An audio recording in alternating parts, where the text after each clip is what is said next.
modern ProtoGT Series heads itself to one of the most famous racetracks in the world. This is the Nurburgring, which plays host to another round of RaceSpotTV primetime, streaming live as ever on iRacingLive. Qualifying is already underway. We'll give you updates when we return. Welcome to Wednesday night on RaceSpotTV.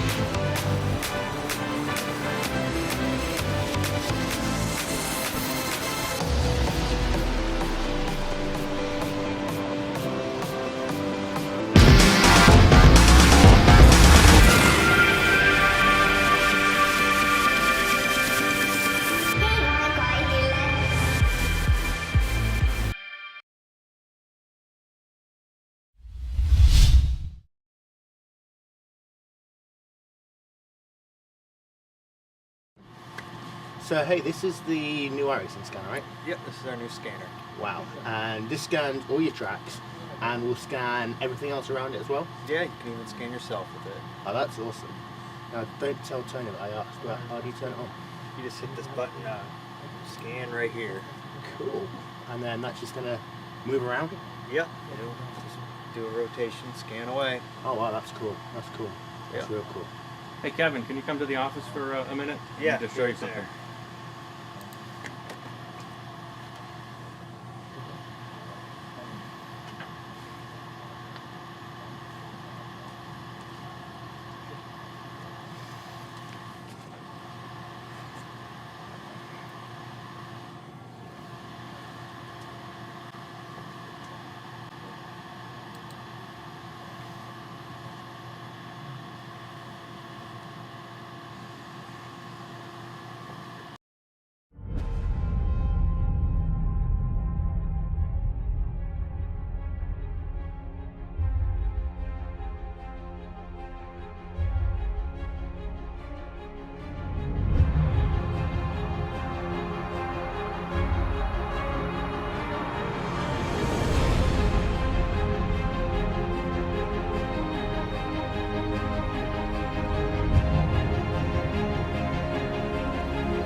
Well, good evening, ladies and gentlemen, and welcome then to Wednesday nights here on RaceSpotTV Primetime, streaming live as ever on iRacingLive. It's Will, it's Rachel, we are here at the Nurburgring.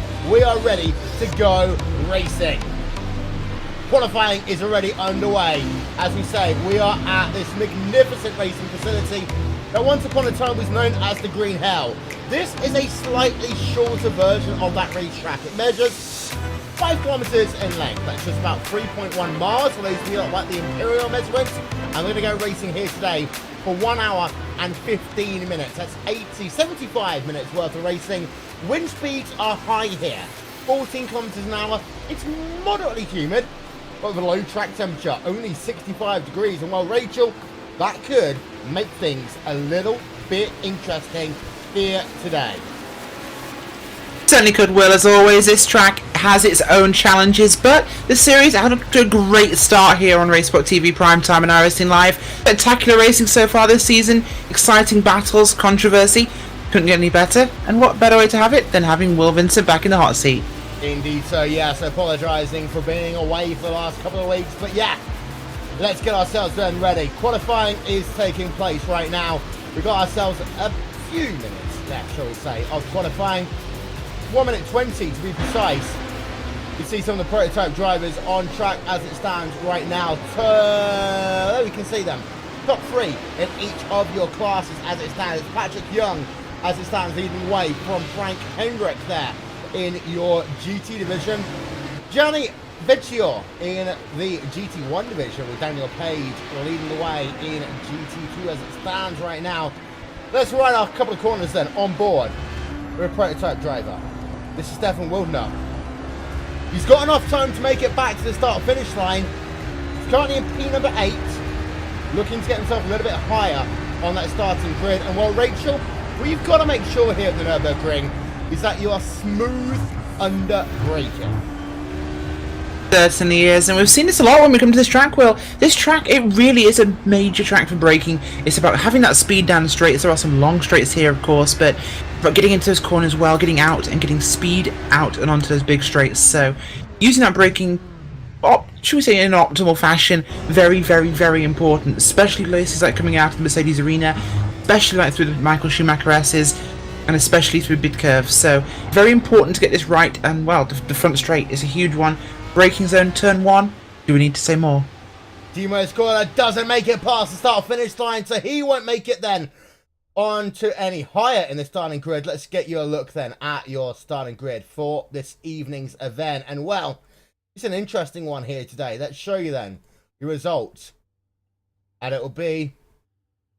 we start that again. Let's have a look. There we are. Gustav Belstam then on pole position. You know what? It's not going to work. We're going to step aside for 30 seconds. We'll be back after this.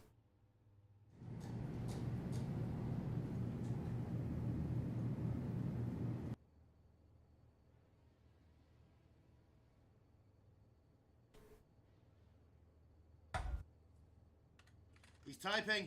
He's typing. He's got it. He's got it. It's a new line of code. I'll get my code. Sorry.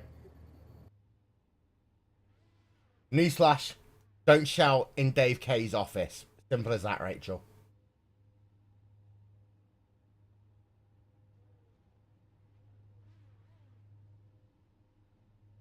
We're going to stay where we are. We're going to do what we're doing. It's okay. We're going to stay where we are. We've got ourselves apparently a technical issue, but we are going to stay where we are here tonight. So, welcome to ProtoGT. Cars are up on the starting grid. We're going to get ourselves racing in just a couple of moments' time. Hey, ladies and gentlemen, we never tell you which split we're doing. We're just going to show you racing. So, for those of you who don't necessarily have the highest ratings, congratulations. This is what we do here on RaceSpotTV. We mix it up a little bit here and there. Mainly because of the fact that I messed up. But hey, we'll be fine. You can see then, it's a big field. 50 drivers on your starting grid here today. And now, that pace car is going to start moving itself around towards the chicane. It's a very difficult chicane here. Or we have a look on board. There we are. Through one of the fastest corners on this racetrack. Have a look on board of Patrick Young. He's going to be starting second in this motor race. A couple of other on boards to show you. We've got our stealth. This guy, Stephen Wadher, in the number 14 DX machine. Patrick Punes there, leading the way in the number 1 car. Number 1 in that GT division. Also got ourselves Jared Perez. Also got ourselves Serginio Hanno Matteo. As well as Stefan Schneider. And so many more on boards here today. Oh! Dropping on the rid of the field there. That's one of the Red Bull cars taken out early on. But it's okay. Because we go green racing here at the Nordschleife at the Nurburgring. They're running on the GP track here today. Good formation start by your front row of the grid as they storm down in towards turn number 1. And well, we've got a pass on the race lead potentially happening here. Because here comes Frank. And it looks like he's going to try and work the outside line over his own teammates. The 2 teammates come together just like Oxygen 99. Oh my word. The number 7 machine turned around in turn number 2. And that, Rachel, is the last thing you want to have happen in any motor race. It certainly is. Well, of course, turn number 1 and 2 here, so tight, no room for anyone to really get through here, so always a sight of accidents we see has happened here, and it looks to be teammates. That is catastrophic this early on. Yeah, rule number 1 of motor racing, never take your teammate out. The SimRC driver did just that, and that is not what you want to have to see. There you can see one of the Deutsche Poster cars. They are running themselves now in P number 1. If you are that number 8 machine, there's a prototype driver trying to work himself through. We go on board. There's a prototype driver pass, but what that's done, oh, it's taking number P number 2 out in your GT1 division. And well, that's what happened to Constantino effect. It carries on, and that one was the number 8 machine, the number 2 machine even. Just getting confirmation of that one very quickly, ladies and gentlemen, but I think we've just had ourselves a bit of a big moment. Yeah, we've got more prototypes spinning around. Well, Rachel, if you get yourself into position where prototypes are out of place with GT1 cars at the start of a motor race, we know that mayhem is going to happen as we're working ourselves on board with the number 11 machine who has to work himself past about 3 GT1 drivers. Yeah, it's always a major problem, of course. The prototype's such a big speed difference, such a big difference in cornering, of course, so that can really happen, and when they're out of position, that's a major issue there, so we don't expect to see that. We expect to see the prototypes all together, we expect to see the GT1 cars all in a group, so it's always a big issue for these guys to get this one right, but that's not what we need to see this early on. It's just too much pressure too soon. This is a long race, Will. There's plenty of time to do it easily. Yeah. In one division, things are okay. There's the Bushwink Racing machine. There is Daniel Page. That's right on board with him then through sector number 1. Club UK and Ireland driver in that number 13 machine. Interesting to note here, Rachel, that after lap number 1, some of the slower GT traffic is right there with the GT1 machines, and that shows that sometimes speed isn't everything as we've got ourselves a slow car turned around. That's Brian McLeod there in the number 41 car. He's lost himself down at turn number 2. What a crazy, crazy start we've had to this motor race. It certainly is. Of course, we're in second split rather than the top split for once, but it's nice to showcase other drivers here, Will. And yeah, it's crazy, of course. This is second of 2, so we're seeing a wide spread of talent here, and unfortunately, some guys are having some issues, and it's just going to be like one of those races, I think. But we'll see what can happen when this one spreads out. Once this race gets going, I think it'll be absolutely fine. Yeah. Don't forget, get social with us /RaceSpotTV on Facebook, at RaceSpotTV on Twitter, side by side then, in your prototype division. P3, 4, 5, mighty close right now as they head themselves down to the chicane on board with that number 5 machine. And that is the driver of Gustav Belstam. He's got himself Russia Brunikov right behind him, and now Dominic Page about 5 tenths of a second ahead. Your best passing opportunity is into that chicane, and well, Gustav there, a good start to him for his motor race. Across the start and finish line, he's up 2 places already in this motor race. The driver right behind him got a pass. That was there you go, Ruslan Brunikov there in the number 10 Central Eastern Europe car. Rachel, he's down 2 places in this motor race so far. It certainly is, of course, and that's just he's got to have time to make it up. Well, there is plenty of time remaining, of course, and 2 places to look out for this one today will be prototypes passing GT cars in Dunlop Curve and Vidal. Those are 2 corners where you'll see big speed differences, and they'll be coming in there quite hard. We'll see passing there, and there'll be definitely some, should we say, congestion around places like the Kuma Curve. Indeed so. Looking at the battle for P number 1 in your GT2 division right now. As a bit of a lock-up there for your race leader in class, that could just allow Sergio Hernando Matteo to get close. The gap is 3 tenths of a second, and I think this is going to be a big issue here, Rachel. The difference between GT1 and GT2 cars at the rear of the field, it looks as though that Daniel Page is struggling, fighting to get away past from this GT1 traffic. He certainly is. Of course, we saw Daniel Page last time out, Will, at Mossport, so at Silverstone even, in the top split, so Daniel Page has good pace. He's just perhaps missed out on this one with the front of field, so it's going to be interesting to see what he can do, of course. As we have a look from the rear, Daniel Page then. This is a fantastic battle then, with implications, because the GT2 drivers at the front of their field are as fast as the GT1 drivers at the rear of their field. And you can see there, a second, a third look by Sergio in the battle for your race lead in class in just 3 tenths of a second through to Michael Schumacher S. As of course, we of course hope that Schumi gets better as soon as he possibly can, but now they work themselves down into this 90-degree left-hander, back on board from the rear then. Let's show you what's happening with your race leader in class. And well, Daniel Page now ekes out a bit of an advantage. But the issue is, Rachel, that these GT2 cars don't have the legs of the GT1s. You seems to be Daniel Page's faster in the corners, but can't actually get up to the rear of these GT1s in a straight line. It's just causing so much frustration. 3 GT2 drivers separated by 1.2 seconds at the end of lap number 2.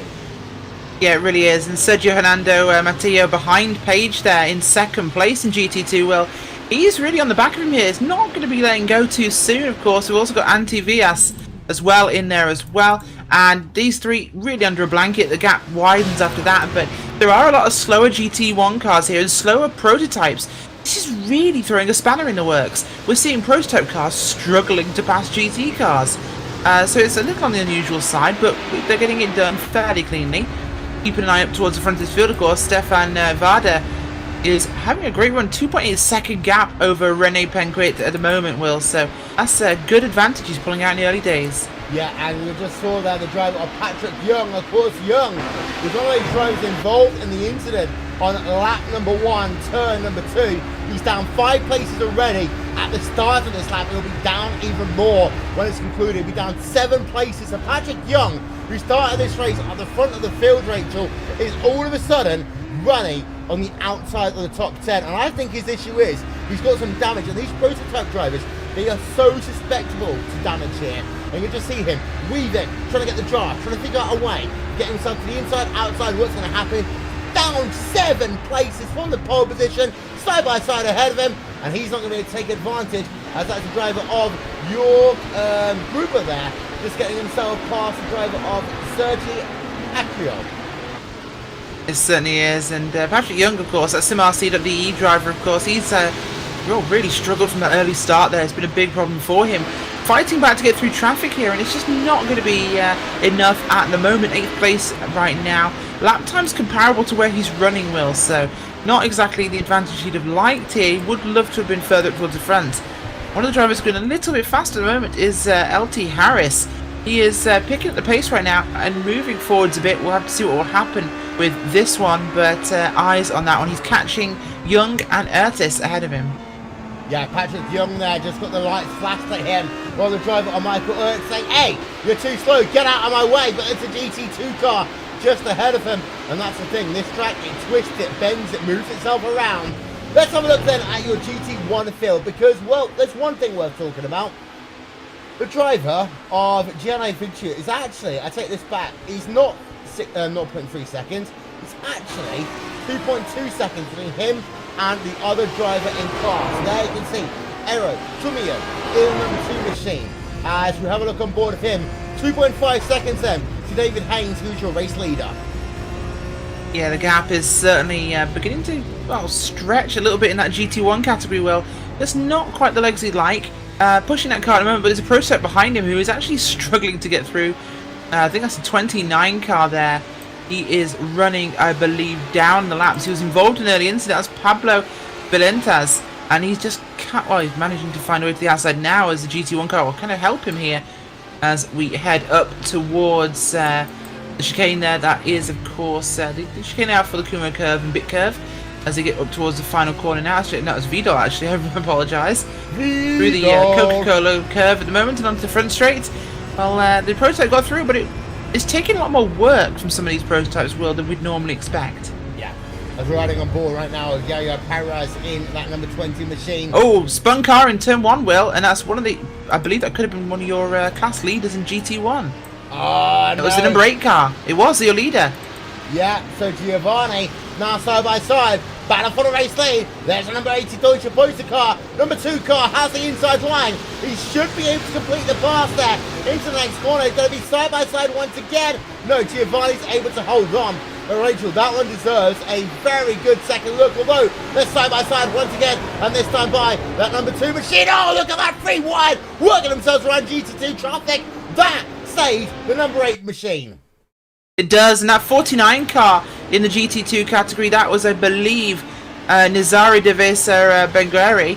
He was the reason why your GT1 leader, Velecchio, was slow. He got that half spin there in turn 1 wheel. That GT2 car, very slow exiting turn 1. He had to check up, suddenly unsighted. That's what's caused this fight, and this has really brought the GT1 battle onto a head.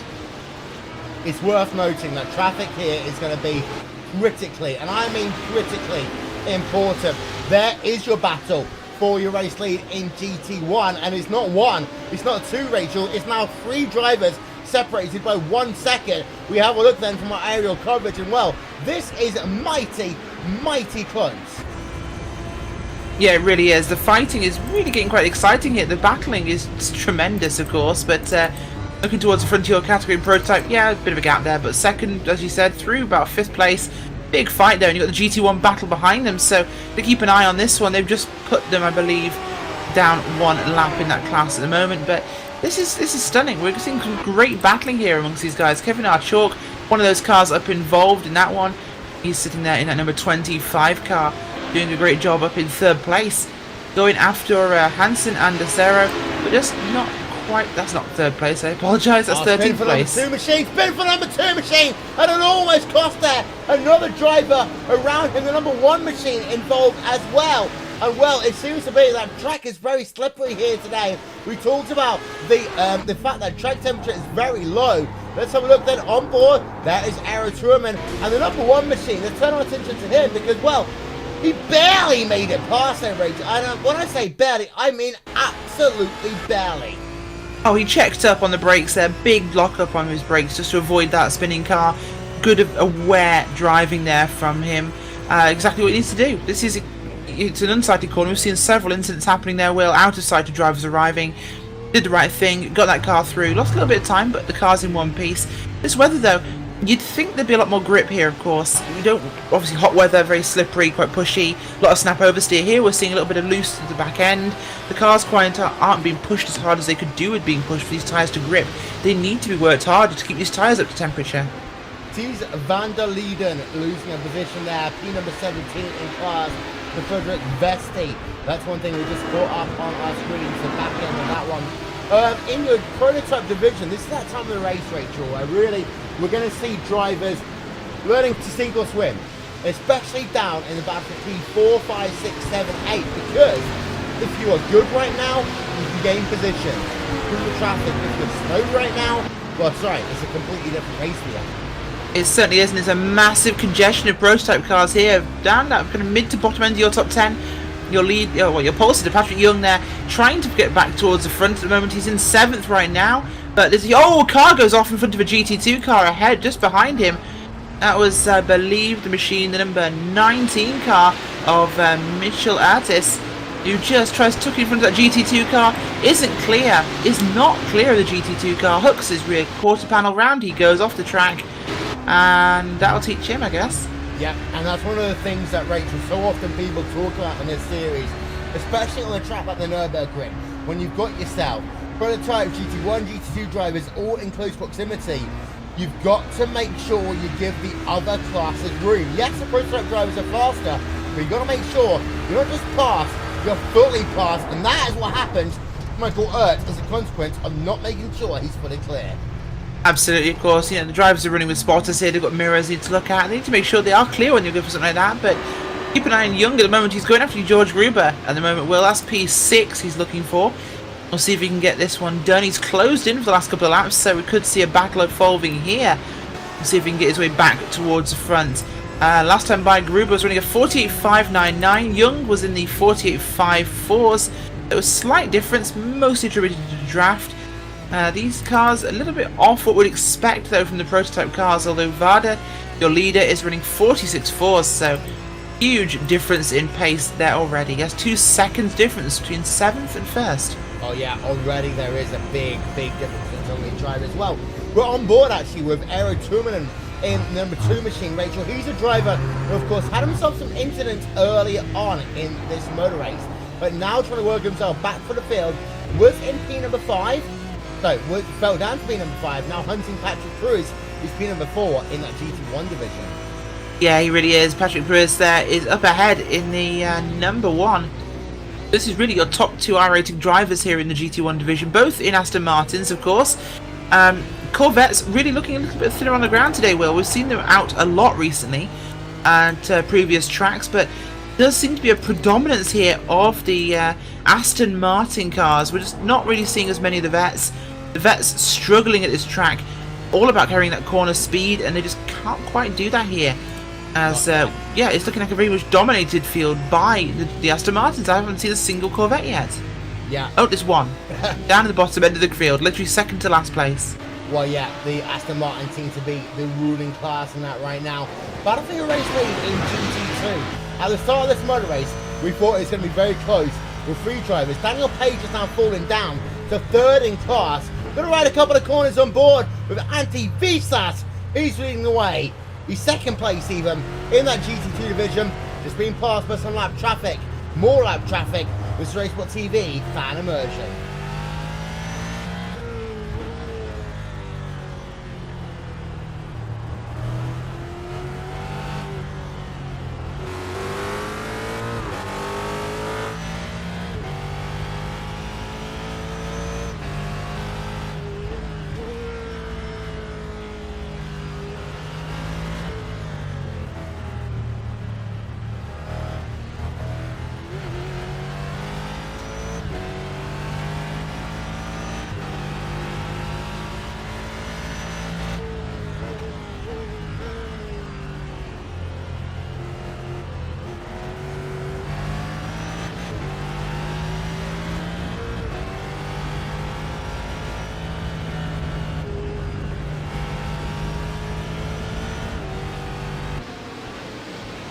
Well, that battle continues then.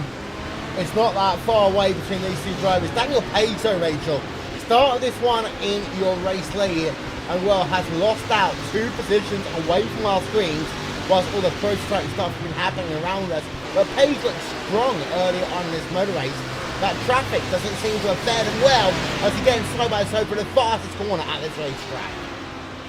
Yeah, it really is, and these guys really need to give a little bit more room at the moment. Well, they're just little crowding each other really now. It's causing a few moments for guys as, well, from what we've seen in the past here, we are expecting this to be a no-tyre pit stop for all classes. The GT cars, of course, have to fuel first, will then take tyres, so that's normal. The prototypes will take tyres at the same time, but with the amount of fuel they're taking, expect them to not be doing that. This should be a no tyre stop for most of your field, unless someone tries to go off strategy here, of course, as it's, well, it's a 3.91 mile racetrack here. We've been at tracks of similar length, they've not taken tyres. That's going to really make things interesting, managing what you've got now. Everyone is racing super hard in this early stage, and if you're not going to take tyres, well, what are you going to have left at the end of this race? That's what you have to keep your eye on here. As we've got 2 wide racing in your prototype class, George Gruber there, in that number 22 machine as well, with I believe that is the number yes, so it is indeed. He's running behind him now in position. That might have been a lap down. I'll have to confirm it is. No, actually Russian's lost himself 2 places as off then goes the car, and that is Gruber. Curse the commentators for a moment, just going a little bit wide there, and that caused him to lose some downforce. And that caused him to go off of the racetrack. Replay is up then on the exit of that spoon curve. Let's listen in. Catches gear, catches some gravel, goes off-roading. Don't do that in a prototype, you lose 3 places. Simple as that. But Ruben now down into P number 6 in class. Out front-ish. Stefan Wiedner now has a 2.9 second advantage over the field in your prototype division. It's close though between Rene Penquet and the driver of Dominic Push in the battle for P number 2, P number 3 in your prototype class. And well, rate, it's worth noting there that Dominic Push is having himself a good little race here today. You can see him now, he's side by side because, oh, look at that, the number 2018 machine is going to push a little bit wide. They are so close together. He tries to work the outside line, didn't work there. No, it didn't quite work, of course. Tough line to really get there through turn 1, but it can be done. Just didn't carry enough momentum there. This car, well, like I said, well, there's so many long straights here. They're not building the tyre temperature they really need for this one, so leaving them kind of hang out to dry. Yeah, and actually number 18 machine lost that position. Apologies for that one. There is Rene Penquet there in that Audi power machine. Of course, Audi had themselves fantastic Le Mans. And let's give a shout out very quickly to Lady Gee. Of course, it was her last Le Mans for Audi in that number 7 Team Jock machine. But she's now off into different projects. So wish her all of the best. And it seems to be Dominic Push is now sketched out a second advantage already in that battle for P number 2. So that one is no longer worth talking about. Let's go back down then to have a look where the battles are going on. You know what? Best battle we have got going on, Rachel, is at the rear of your prototype field. There is David Haynes in the Aussie New Zealand car right alongside there and past the driver of Sens van der Leiden. Yeah, pretty good pass there. Simple pass coming out of the Mercedes arena. Gets that job done. Haynes moving through right now. They push forwards up towards, we got plus up to 18th position at the moment. So it's not a podium spot, but every pass is a pass. Well, every position counts here. Getting that position made right now. But we have quite a way to go still. We're looking at about, I believe, in the region of 40 minutes remaining in this one. So maybe 45 minutes. So plenty of time to go. Get what you can now, of course. Every position you can make before the pit cycle is an advantage. But he is heading towards a big group of traffic, so you have to be aware of that. Yeah, traffic is so critically important here. Here is the driver of Ruslan back looking for a hunt and for a set of positions. But he's got Michael Ert right behind him. So it's a freeway scrap right now as we have a look for my aerial coverage here today. As you can see, that gap behind from P7 to P8 is 3/10 of a second. 3 drivers at the absolute pinnacle of their performance, all trying to go as fast as they can around this tough, challenging, difficult Nurburgring racetrack even. We're going to ride a couple of corners on board of Michael Ertz right now. As well, Rachel, it does seem to be some of these cars are set up to work in a straight line. Others into the corners, as down to the inside. Big bold pass there. There you see the driver of Michael Ertz open position. Yeah, great move there by Ertz. Very brave and optimistic move, but he gets it done in nice short order. No real problems for him there. It's good visibility from across the drive being passed. Well, you've got to see that car coming. He does just that. Everyone lives through happily. Nico, Lewis, take notes. But as it stands, getting that one done early on, he moves himself up to 7th place here. Going to start going after the car ahead of him. That is Ruslan Branikov. We've got to see what he can pass here, but there's a lot of cars ahead of him. George Gruber's not too far up the road, Will, so that could be another target as well if he can get through. It is. We've got a couple of people on pit road. Daniel Page is one of them, of course. He started this race on pole position in class, has fallen down. He's on pit road right now. Let's ride on board of him, see how long this pit stop's going to be. We expect anywhere up to about a minute for him. So this could be a long, long wait, but this is going to also be an indication of the times that it will take for this GT2 division to get themselves on and off of pit road. Let's have a look then. There you can see Daniel Page. It's actually right behind your iRacing First safety car. Pit timer carries on. A longish pit stop actually for him, Rachel. I'm wondering, I don't see any damage to that race car right now. I'm just trying to have a look from up above. I don't actually see any damage to that race car, so this should be scheduled. Actually, no, I do see some damage on the right rear, but that might be replaced and sorted out. You know, they get the hammers going on that one during this pit stop. But apart from that, this is the longest stop than we thought about. This possibly is Daniel Page out of the motor race. It could well be, of course, but yeah, he has been in there for a very long time. This is the window, of course. We are in the window just for fueling here, so he could be coming in to get out of traffic and get some positions made here, keep himself out of harm's way, come out into some clean air, but that pit stop's so long right now, Will. Really gotta have to question whether or not that is him taking mandatory repairs, potential contact with the rear wheel of another car there, so we'll have to see what's happened. Yeah, meanwhile, Mark Gamak in that GT2 car has got himself a little battle going on with Josh Conquer. In fact, they're going to go side by side. Battle for position. Machine number 17 machine on the inside, the two make contact. And that number 44 Ford EcoBoost machine turned around. That is Josh Conqueror. Well, that looked like an interesting incident there. Replay of it coming up right now. And I'm going to slow this one down, Rachel, because it looked as though number 44 machine came into the corner. He went a little bit wider than the previous one. Coming down into the actual corner when the incident happened, we slowed it right down. I'm just trying to have a look at the way these two cars tracked, and the number 44 machine looked as though it just completely lost its brakes there off the dirty air. And that is why that incident happened. The number 17 machine, lucky to get away, still being on track from a 44 car, took a little bit of an off-road excursion onto that grass and the gravel trap. Yeah, really was. And just a bit of an update for you, Will. Actually, the car of Daniel Page, we saw that long pit stop. He is retired, we believe. Heavy rear contact. Lap 11, first corner there. Big contact from behind us. Number 60, he gets sideways, half spin in turn 1, like we've seen so many people do. Number 16 of Anti Viejas, he comes in straight behind him. Nowhere to go, plows straight into the right rear wheel of Daniel Page. Page's car likely is done for today. Yeah, apologies for the quick particular issue there. We're just showing you the weather. 14 kilometers an hour wind, 91 degrees track temperature, even though the air temperature is only 65. This track is heating up right now. Have a look at Patrick Young, of course, Rachel, in this motor race. He started on pole position, now down in P number 5. Not being able to make an impression on the top 3 in this motor race. Currently scored behind Bertrand Bergeron. You cannot answer the question in his circumstance.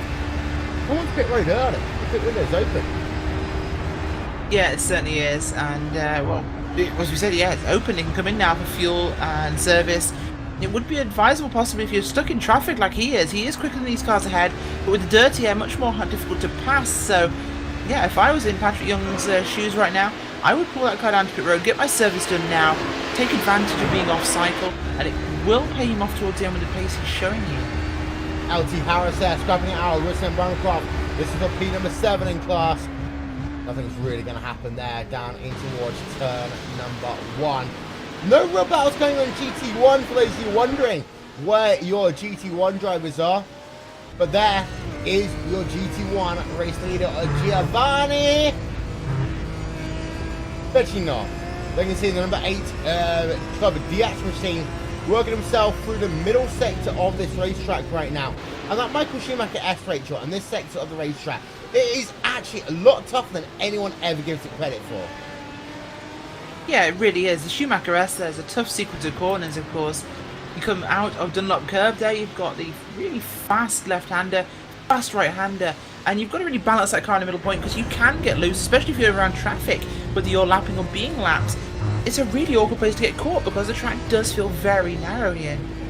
Yep, let's ride a lap then on board with your GT1 race leader. This is RaceSpotTV Fan Immersion.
From people who's had some issues so far in this motor race.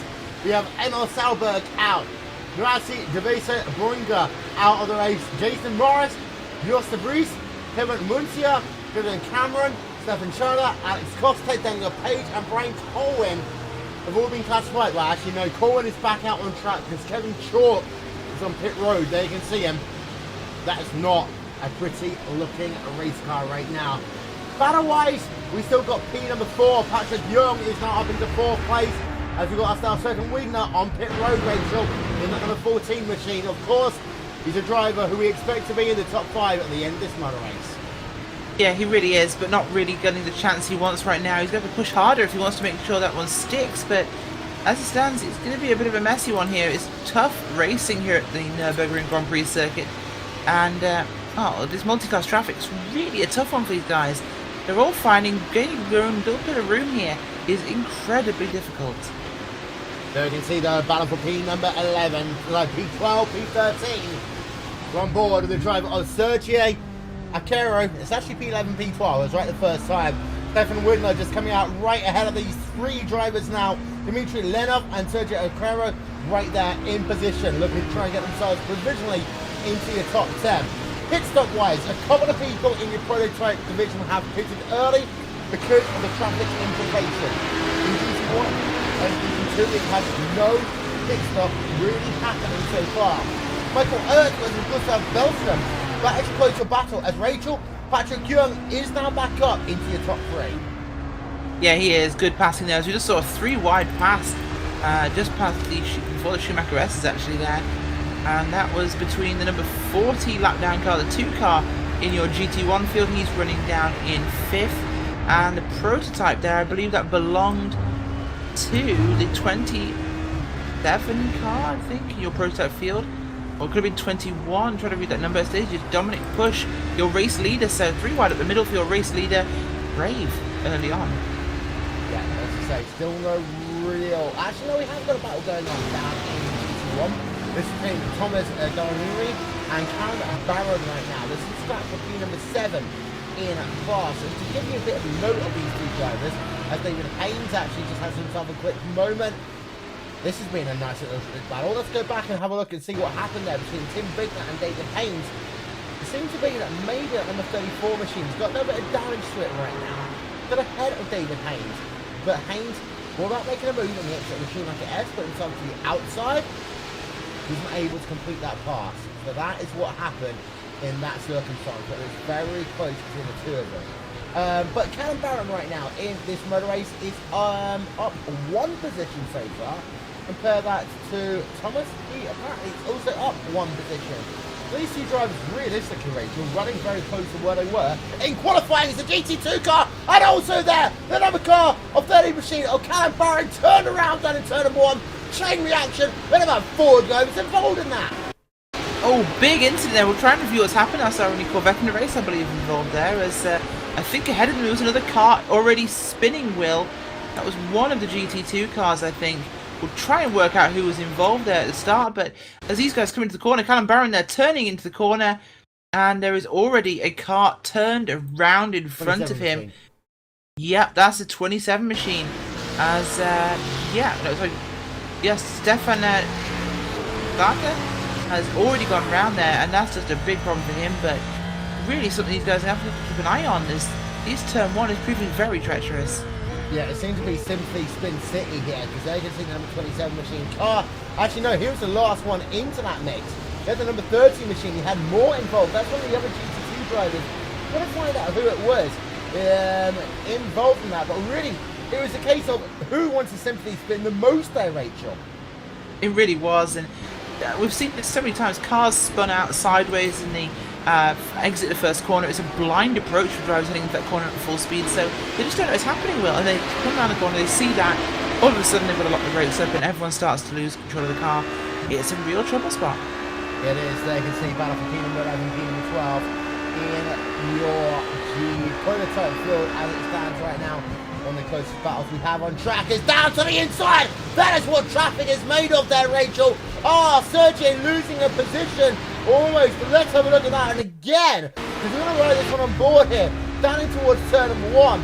There you can see Sergio from the rear, and he just loses the position because of lower GT traffic going slow on the racing line in towards turn number 1. He slows down. Prototype driver pops down the inside, says hello out of that position. But it's gone. Sergi down into P number 12, and now that's Dmitry Linev up into P number 11. We need to get another look at that from the 11th machine. He certainly will, but that's a great move there by Dimitri Linev. Very opportunistic, and he got it done cleanly, of course, Will. The most important factor there, as they're down in the Dunlop curve now, passing the GT traffic. This is what you have to do, of course, is the lapping traffic. You can take advantage of where the lap traffic is, and along with your opponents. So, yeah, he gets the move done very nicely there.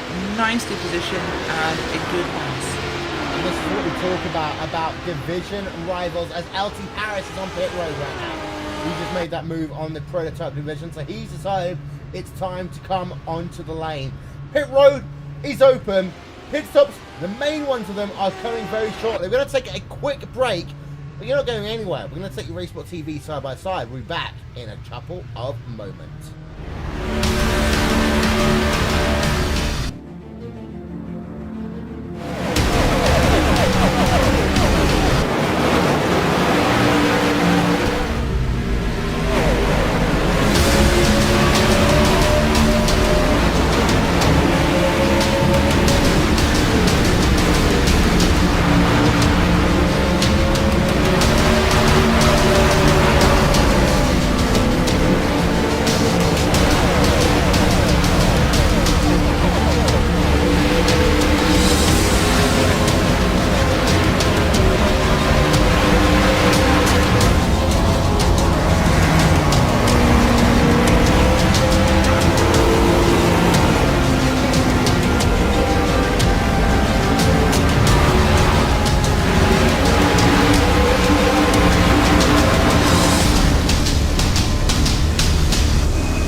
So hey, this is the new iRacing scanner, right? Yep, this is our new scanner. Wow. And this scans all your tracks and will scan everything else around it as well? Yeah, you can even scan yourself with it. Oh, that's awesome. Now, don't tell Tony that I asked, but how do you turn it on? You just hit this button, scan right here. Cool. And then that's just going to move around? Yep, it'll just do a rotation, scan away. Oh, wow, that's cool. That's cool. That's Yeah. real cool. Hey, Kevin, can you come to the office for a minute? Yeah, Just show you there. something.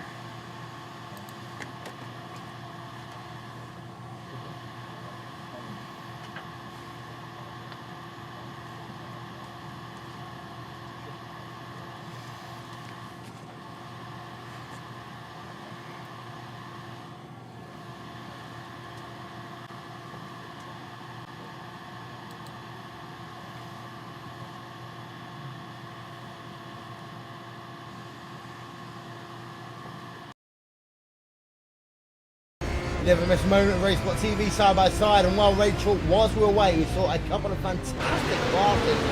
Cut off a team number 12 in prototype, Sergio Acaro versus Dimitri Lenov. That one's in position. We just saw Patrick Younglerforce involved in the battle as well. That one's in position due to traffic 3 wide down in towards turn number 1. Yeah, it certainly is. And turn 1 is not a place you want to go 3 wide, of course. Difficult corner at the best of times, and wide tempt fate. We've seen so much go wrong here early on, Will. Really not exactly the smartest move, but these guys are pushing hard here as we're on 40-ish minutes into this race right now, and wow, just fantastic racing we're seeing. But guys, getting a little angsty here as we head into the final portion here. Just got to make sure you are careful. Talking about angsty, we're having a look at replay right now with a prototype driver went off. Is that two prototype drivers in one corner? It is two prototype drivers in one corner there.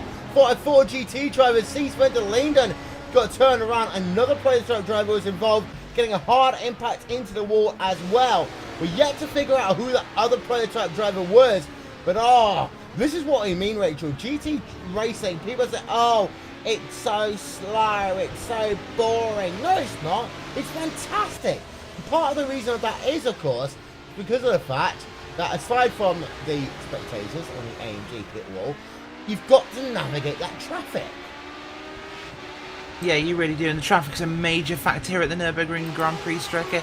Of course, traffic is always a big issue in multi-class racing. We've seen it so often in the last couple of rounds where we saw 4 wide at Silverstone going down the Hangler Straight with GT1, GT2 and prototype cars involved, which was frankly amazing.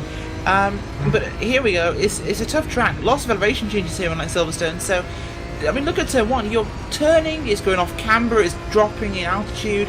That is a really tough corner. Now you put cars in a very big tight pack, everyone's broken in different places, it becomes a real challenge for these guys, and this is really making the race quite exciting. It really is indeed right now as we're working ourselves on, I'm trying to figure out, 33 minutes to go. Apologies, we just had a bit of an issue with our timing scoring for a moment, but still, more people on towards pit road then. As Ross Ladd coming out of pit road, that's what you don't want to do! That's what you don't want to do at all! Both drivers turn around, and Rachel, that's what you say! Always look both ways when you come to a crossing, and that where was Rosland coming out of pit road, yet there's a car alongside him, he wanted the racing line, and those two played hardball, and the incident was, they both came together. Oh gosh, they certainly did. The number 32 car there was, that was LT Harris, who was down in 12th place. Really should have given the car a bit more room on the inside, but again, perhaps Rustin should not have thrown it in there. He was coming out of pit road. He did have part of a car alongside, but it was a bit of a dive bomb. Wasn't quite going to tighten that corner, so a silly, unnecessary incident, Will. It was very silly and it was very unnecessary. They can see they're still battling for P number 12 in position for the time being, but back in the field. Well, we're waiting for our GT drivers to come towards pit road. Here's one thing worth noting. Your race leader in GT1 is right behind a prototype driver. That's Philip Roberts there in the prototype number 37 machine. There's Giovanni Vixio in the number 8 Club DX machine, leading in GT1 right now. And, well, 3 tenths of a second, 7 tenths of a second. And this is what we mean. The slowest drivers in one class often make friends with the faster drivers in another class. Yeah, they do, and it's to their advantage, of course. They can use that other traffic as a pick. They can use it around cars of similar speed, box people in, use them as mobile chicanes. It's a very useful tool in multi-class racing. They're doing just that. They're using this very mixed field here, Will, to their complete advantage. As you can see, the gap is 0.6 of a second between the two. And you want to know the last thing as well? Giovanni is having some fantastic battles right now. Let's just turn that camera around. There you can see 1.8 seconds. Yeah, prototype driver is now pulling away a little bit, but it's always fun to see that one going on. Here we can see David Haynes on pit road as it stands right now, doing the timing in that Aussie New Zealand car. We've also got ourselves Rusian. Of course, he's been involved in that incident previously in this motor race. He's not making many friends out here today. He's doing a pit stop right now as well. And then we can see the driver of someone, David Haynes, coming out of pit road, 17.1 seconds. Rusian out and away in, that's not 2.8 seconds. We don't believe that one. And you see Frederick Vesti also coming out of pit road as well. Actually, no, he's staying on pit road. There's an incident there. As well as Pickett is on pit road right now. Your leaders in your prototype division are slowly coming on towards pit road, Rachel. Yeah, they certainly are. This is when we thought we'd pit, Will. We've got about 25 minutes to go. This is when we thought we'd go see guys heading to pit road for their service. They're doing just that now. Expected to be a fuel-only stop. We have a spun-out car on the front straight there. in front of your leader. Your leader, in fact, just getting past there. That was Dominic Push. That was the Audi car of, I believe, number 47 car. That was indeed the 47. That was Jason Paul. Just lost it on his own off the final corner. Well, round he was, and well, nearly caught your leader. Yeah, and that's not what you're going to see if you are coming out of pit road in any circumstance. We're going to try and see if we can get you the replay of this one. It's a bit technical at times. Let's try.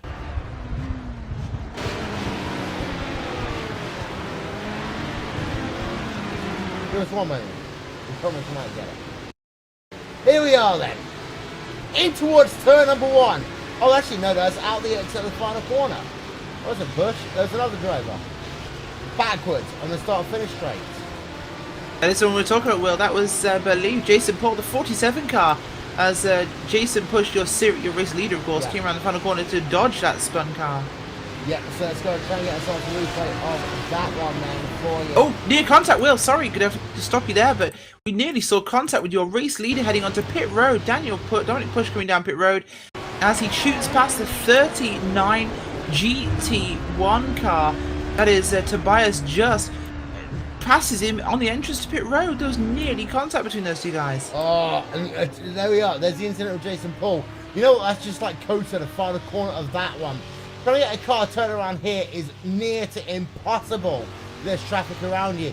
You gotta wait. It's a waiting game. Wait. Spotters say, no, don't go yet. Don't go yet. Don't go yet. Of course, with cars coming around and coming towards pit road, at this time of the race, it makes a huge impact as well. But he is still racing number 22 in his class. But on Rachel, it's all crazy going on. Frederick Head is right now on pit road. There you can see the beautiful AMG pits as well. Friend should be out of pit road in a couple of seconds time. Yeah, certainly is a stunning pit road here at the circuit here in the Nurburgring Grand Prix Strecker. As we've got some battling here as Dominic Push there. He's currently stuck in second after that position. Patrick Young is fighting up for third. We saw battling with some other cars further down the order. Rene Penquit is one of them. Michael Artz and Sergio Acero involved in that one, and Dmitry Lenev on pit road himself. This one's haunting up, of course, up in the GT1 category. Oh, it's still the Deutsche Post car of Gianni Verticcio, and behind him is Evensigan Oskin. He's running in second place in that category, Will. Erzo Tumanen in third place. We've got a bunch of proto cars running mixed in with them there. We've got, of course, Frederick Vesti, we've got Cees van der Linden, David Haynes and Mike Hosman. Oh, big incident for Mike Hosman. Notzman, sorry. He's had a massive crash. That car missing most of its bodywork. Uh-oh. That's bad there for him because, of course, that would affect the steering, the aerodynamics and everything. Oh, failure, Will. He's had a systems failure of some sort because he comes off at the final chicane there. That was, of course, the Vidal. Doesn't even brake, doesn't even turn the car, just goes straight off the track.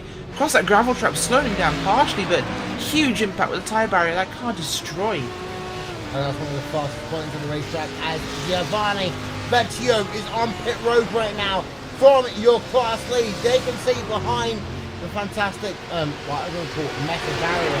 Out and away will come your class leader. Pit stop time for him will be 17.4 seconds, so no tyres, Rachel, as you suggested. No one's taking tyres here today. Yeah, certainly not. And well, it's the fastest option. Well, we've seen it all season long. Prototype cars aren't taken, even though they take fuel and tyres at the same time. It just means that they have a shorter stop. They're not taking a full tank of fuel here, so they really haven't got the time for the guys to run around there with the gun, doing a tyre at a time. So they can make it last for 21 minutes. This is about the whole total length of, or just over, I should say, the length of a stint. And in an endurance race, you would double stint your tyres. So it's more than acceptable to ask this from the tyres. These guys are doing just that, and it seems to be the winning strategy. Well, yeah, in some cases, right, some to do treble or quadruple tyre stints. As a third, you know what? I already decided, you know what, I want tyres. That's not a good idea. Yeah, probably not the best idea, of course, Will, but if you do take them, it will cost you a lot more time than you're going to gain. Well, it's 11 seconds, and you're not going to get the 11 seconds back in 25 minutes worth of racing. Let's be honest about this. We've got ourselves, what, about 13 laps worth of racing? That's 1 second per lap. Yeah, it will give you 11 seconds, 1 second lap faster, but still, after that, finding a way past is difficult. And I don't think that error there has thought this one through completely in that number 2 machine. I've been wrong before, I'll be wrong again. Both your drivers in GT2 out front have made a pit stop. Sergio Hernando Mateo has made a stop there in 21 seconds, 5 seconds faster than this driver. Antti Visas there, he did a 26-second pit stop, Rachel. Yeah, not a bad pit stop there from him as he comes out back onto the racing track. He will get that completed and rejoin. This is where we'll see the positions filter through properly here. We'll see who can come in where, when and why. As of course, well, this is running into the final moments now. We're looking at about 20 minutes remaining, Will. So these guys have to push now. This is time to make spots. Indeed so. Mark Gamak then in the number... Oh, Mark Gamak losing it! Down on the exit, turn number 40. And oh, Gamak there. That's going to put him now into the coattails of potentially... No, he won't. I take that back. He did a spin, nothing according to him at all, really. He also put himself a bit of dignity there, Rachel, but nothing more. He's solidly in 3rd place in class. Yeah, he certainly is. He's in a great position at the moment for that one as they are running in the GT2 category. Not doing badly at all. That car is in a good place. Oh, big wiggle there as we talk about him as the curse of RaceSpotTV strikes through the Dunlop curve there. Loading up the Schumacher S is here. That car looking all sorts of out of shape. Well, that Ford GT very, very, very loose as he's driving this one for what he's worth there. Be a great finish for him if he can get that final step of the podium as behind him GT1 traffic, not many other competitors in his class, so if he can keep us going for 20 minutes he is good. Yeah, and one of the issues is of course these GT drivers especially, they need to nurse their tyres in the first in to be fast in the second, as the prototype drivers, they'll just use the tyres all they can. They can see a driver on towards pit road then from your GT1 driver division, and that is this one. That is Barra in that number 30 machine. And well, that Dodge Poster machine, we expect him to be a little bit faster here, Rachel. Just zooming in on him right now. They're going to see him. So far in this motor race, he is down, up 2 places. But still that Corvette, we talked earlier, the Corvettes are not strong here today. Yeah, it certainly is, and well, we really expected to see more, of course, and it's just a struggle that we haven't seen that. I'm disappointed, actually, but they're getting a good run in this one. Actually, that Deutsche Post car actually seems to be a SimRC.de car as well, so teammates to some of the other guys in this field, just running a different primary sponsor there, Will, so those guys seem to be all over this ProtoGT challenge, be it GT1, GT2, or the prototype field, so fairly impressive amongst those boys. We've got ourselves a close battle going on right now. We can't see our final scoring, unfortunately, is having a couple of issues, but P2, P3 is really hotting up now in prototype, Rachel. Not a push, but it's Rene Penquet. Yeah, it really is. It's really getting busy here, and these guys having to push as hard as they can. Keep this one going. Push is doing his best to get to the front. Young, well, he does need to pit. We know that much, as Gustav Bellaston also needs to come down. Oh, they've all pitted, they've been in, so okay, this is for position. Young back out where he belonged. Actually, yes, Young came in for the early pit stop. Well, we saw that earlier on. He went in the reverse strategy. This seems to have paid off. Yeah, but Rachel, now with 21 minutes to go in this motor race, anything can happen, but what you've got to ask the question is, has Penquet got the tyres to go and attack? It's going to be a tough one to answer, of course, but it could entirely happen, so we'll have to see what can happen from this one, see what can develop. It will be a tricky one to the end here. I think this will come to the wire, but prototype field very close together there. 3 cars push Valder and Penquet under a blanket with Belstam out front by 5.2 seconds, so it could be a battle for second and third. Oh yeah, this is a battle right now. You've got Dominic Puch in second, Stefan Woodler in first, third even, then you've got yourself, there you can have a look from behind. Stefan Woodler to Rene Penquet is 0.3 at the second. Let's take your RaceSpotTV fan immersion as they work themselves through some GT traffic. Let's listen in.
pleasant NFL fan saying defense. 1, 2, defense.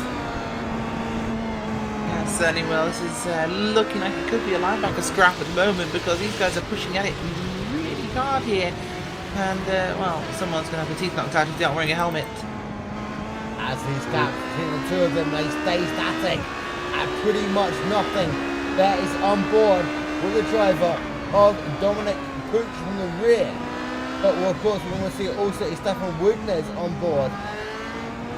As I'm going to show you now, he's on board from the front, we hope. There we are. Nope. There we are. Well, for Wigner, the situation for him simple is that he's got a podium already. Does he want to take lead number 2 away? Of course he does.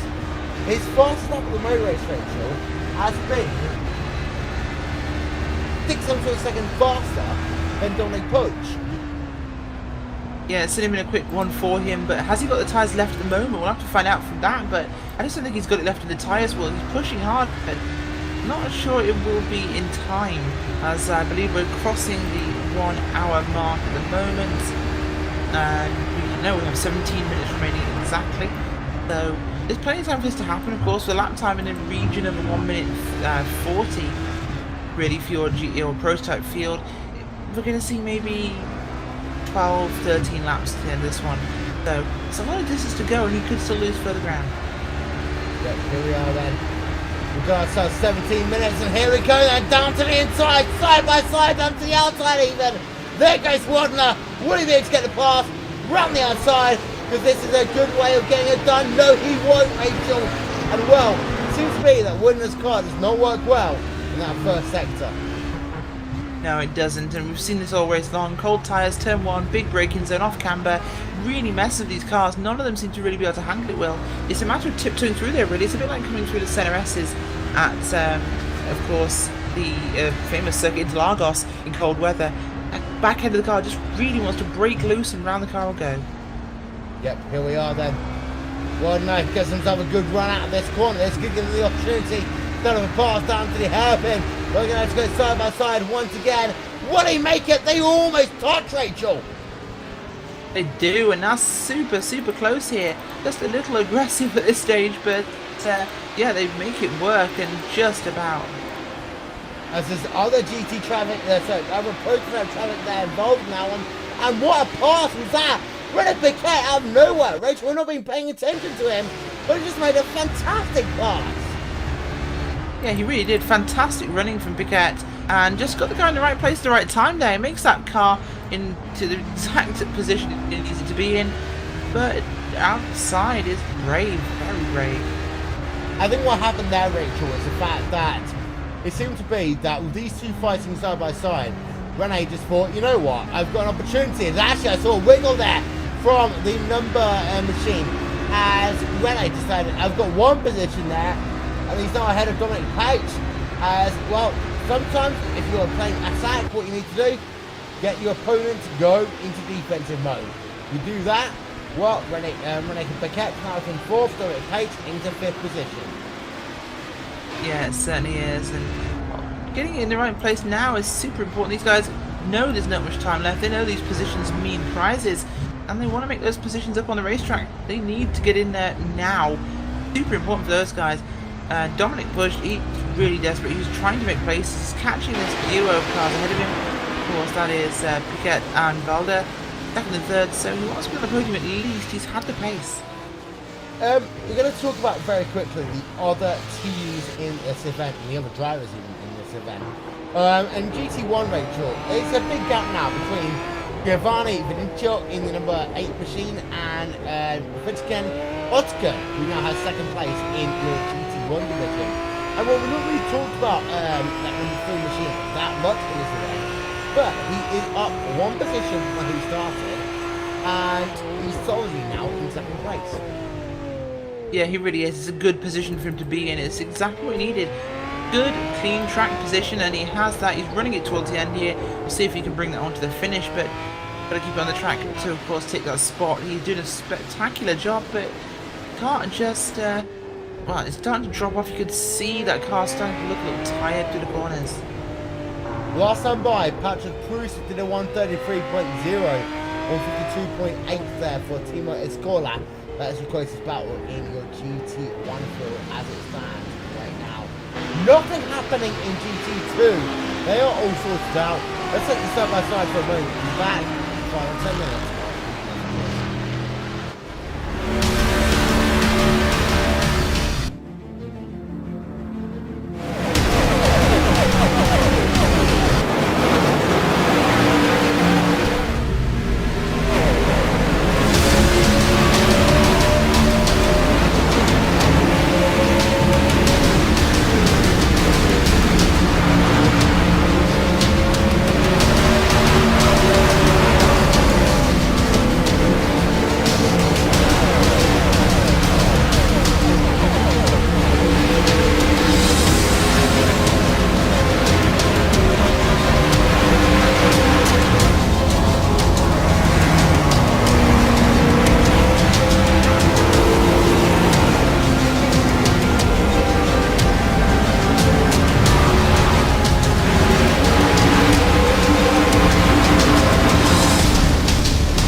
So hey, this is the new iRacing scanner, right? Yep, this is our new scanner.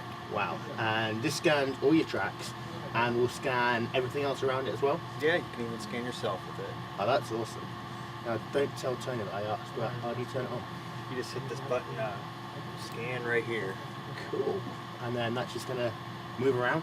Yep, it'll just do a rotation, scan away. Oh wow, that's cool. That's cool. That's Yeah. real cool. Hey Kevin, can you come to the office for a minute? Yeah, I need to show you right there. something.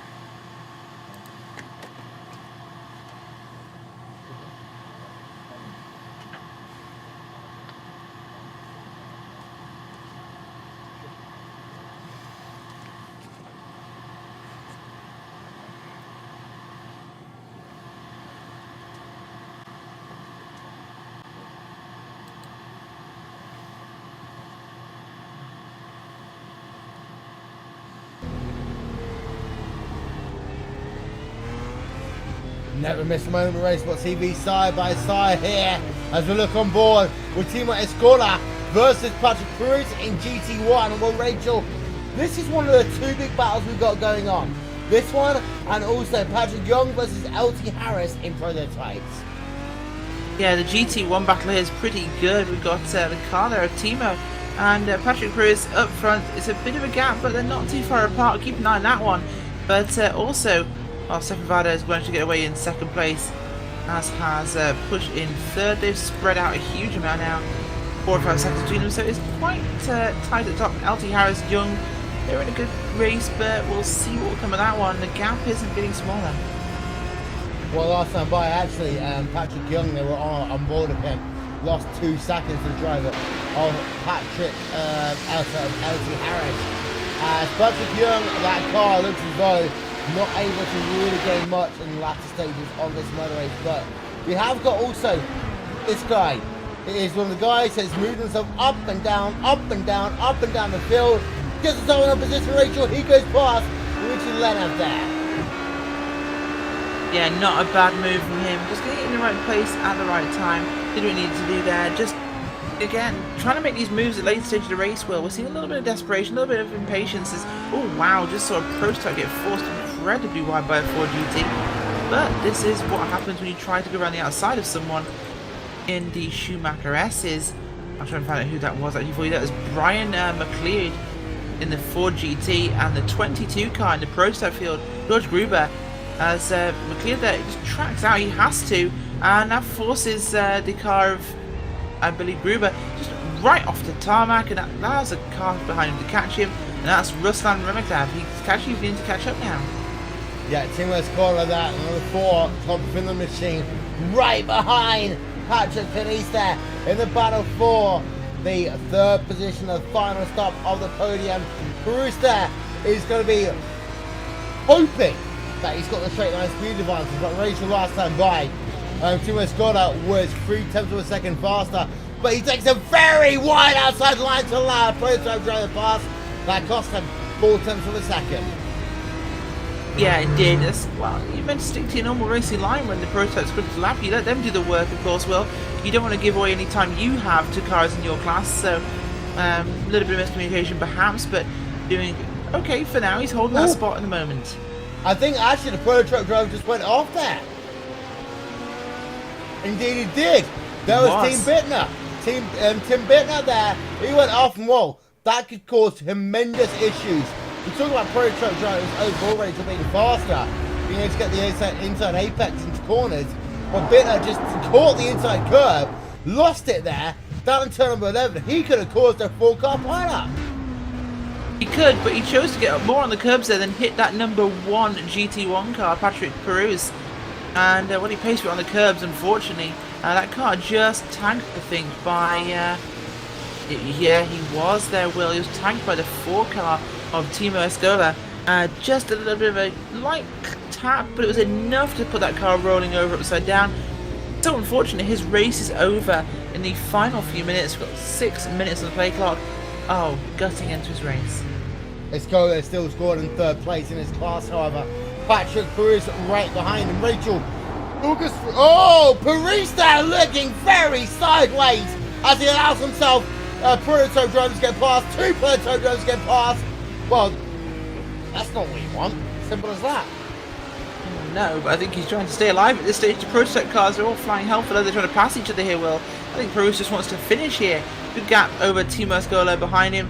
Frederick and Oskan up ahead, and Giovanni Vecchio. They've got good gaps, so not looking like he can gain or lose anything. Well, he can't gain anything, but he can certainly lose. So conservative will pay off here, I think. Well, we're running on board right now with Connor Barron versus Thomas Galliani as he works himself past GT traffic. I just noticed there, Rachel, just how close some of the GT traffic pinches the prototype traffic pass and the work pass. And well, that's one of the issues there. There's a hatred between GT drivers and prototype drivers that really does need to be sorted out. It does, but at the same time, you got some crazy moves going on by prototypes there, as of course we saw with Patrick Perez there in the Center S's once again. I believe it was the prototype car of 14 machine. The second, Stefan Varda runs across the grass, completely misses the apex, comes back onto the track in front of the Aston Martin, runs wide himself, forces Perez to run wide off the track. So it's a bit of give and take. Some guys thinking they can put that car in a place where they feel it's entitled to be, others perhaps thinking, well, you have to earn it and pass me in a safe manner, which is communication we need to a little bit more of. FYI, Carlos Ballon got himself past Thomas Galliani there in the battle for number 10 in your class. Although, Rachel, let's turn our attention back to the race leader for the time being. He's led 13 laps here today, with 2.3 second advantage over Stefan Woodner. They're running a similar kind of paces right now. On the back of this run race, talk us through this part of the lap. I certainly will do well, and as he comes through here, heading out to that Mercedes curve, dropping down there that corner, which is well, down the RTL straight here toward the Ford curve we saw there, down towards Dunlop curve here at the bottom. Round he will go. up towards now. You've got a big acceleration zone out of Dunlop Curve. Michael Schumacher rests up ahead, and there he will go through turn 9, turn 10. This is this section here, and up he goes to Kumo Curve, just up ahead of them at the top of this straight. And then you've got a big curve, turn 12, which is another sharp right hander. Lots of concrete runoff there, so plenty of room. Has to try and find some space there through the bit curve now. Round he will go up towards the Hasenberg Bogdan. Turn 13, that little kink on the straight. It's basically flat out here, Will. Keep your foot down on the throttle. Up he comes towards Vidal. Turns 14 and 15. Another quick, more faster chicane. Of course, we're not using the tighter version today. But through that fast chicane up to slow the speed for the Coca-Cola curve here. The final corner. Round you'll go. Feels like it goes on forever, this corner. Constant turning. Foot down, and away you'll go across the line. That's a 47.642, I believe. So, not a terrible lap for this stage of the race with no fresh tyres. He does, but the gap behind is closing a little bit there, but not quite close enough. 3-minute warning here as Gustav Belstam there is leading ahead of Stephen Waldner in this motor race here today. Well, up 5 places with Gustav there. This is going to be a great win for him. Stefan's also up 3 positions, Rachel, and it seems to be your top row of this grid has struggled here today. Maybe they put too much time into their qualifying and not enough into their race pace here today. Oh, certainly Bloroklov, Young, and most notably Hendrick. They've just not quite had the race duration pace, as you mentioned. They've had good qualifying speed, but their race cars, they've not managed to adapt well to this weather. It's been very cold. Not managed to keep the heat in those tyres well. That's been critical for them.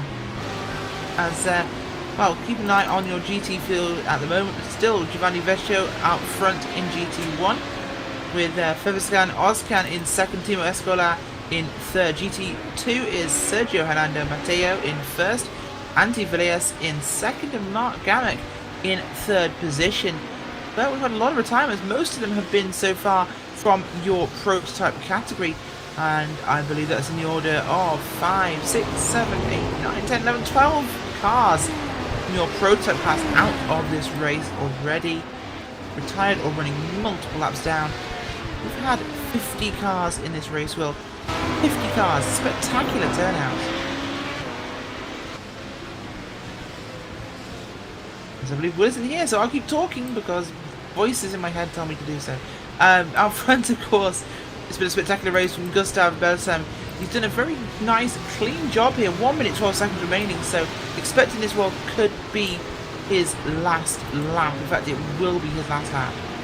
Yeah, as Gustav there, you can see him 1 minute remaining on the play clock. So this will be the last lap of the race. There is a little bit of GT1 traffic just ahead of him. The gap is down to 0.8 of a second last time by.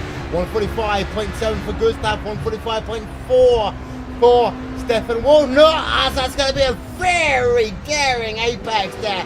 Down to turn number 5, but he really needs to do that one, Rachel. He really does now, down towards Dunlop Curve here. This is where we can see the move. It's going to be a late pass by Vada, as he will look to the inside of the GT1 car. Does that quite easily. GT1 car gives him room. He's on the back of him here. He could make this time up, but I'm not sure if he will. He's lost it there, Dan. Oh, my word. Well, you sometimes push too hard. He's got enough of a gap to P number 3. But oh, my word. It seems to be P number 2, Stefan Waldner there. Pushes too hard, loses a chance to go for the race lead in the last lap of this motor race, and now it means in prototype world it's going to be Gustav Belstam who will win this motor race. GT1 is sorted, GT2 is sorted, so let's then have a look on board with Gustav Belstam into the S for the final time, into the Coca-Cola curve for the final time in this motor race, and then number 5, Club West driver, is going to win out here at the Nurburgring. What a win he has here today. Gustav will win it. Gustav wins. Second place will be the driver of Stefan Waldner in prototypes. It's close between Dominic Poots and Frank Kuchma, but it will be Poots will claim the final step on the podium. GT1 though, they're still working themselves to the final lap of the motor race. The same goes to GT2. Let's have a look on board with the driver of Sergio right now, because he's about a third of the way through the lap. GT2 will finish this motor race before GT1, Rachel. Yeah, they certainly will, and that's going to be a little surprising, but it happens sometimes in this sort of series, and it's been a certainly exciting race today we've seen, Will. This track has been very creative in bringing a good race. A fantastic performance from everybody here. We had a huge field, 50 cars, absolutely incredible. Well, we'll see if they can fit around next week's track, of course. Here we can see then your GT2 race leader had himself in a Michael Schumacher S. There is your GT1 race leader. We're on board of him. He's passing Michael Schumacher S. There's a little bit of prototype traffic ahead of him. Well, Gold Grouper there has got himself the victory in that car by the looks of it. So they are done. Gold Grouper's got himself victory there. Let's have a look then in the wonderful world of GT. And while they're all pretty much finished right now, we're going to show you your final race results in just one moment. Rachel, we had ourselves a little bit of excitement at the end, but still, wow. Nurburgring never fails to bring a surprise.